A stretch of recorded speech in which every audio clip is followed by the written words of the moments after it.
আজ নিয়ে এসেছি সরলপুঁটি মাছের রেসিপি। নিয়ে নিচ্ছি 4টে সরলপুঁটি মাছ, ভালো করে ধুয়ে নুন হলুদ মাখিয়ে তেল গরম করে হালকা লাল করে ভেজে তুলে নিলাম।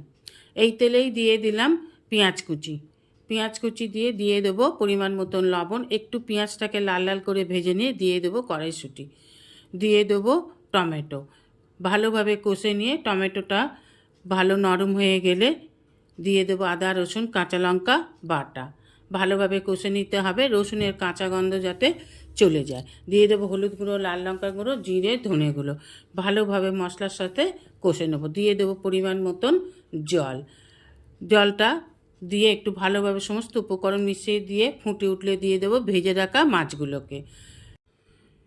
মাছগুলোকে দিয়ে দেবো ধনেপাতা কুচি। এবার ভালোভাবে নেড়ে চেড়ে ফুটে উঠলে নামিয়ে নিলেই তৈরি সরলপুঁটি মাছের রেসিপি বা সরলপুঁটি মাছের রসা।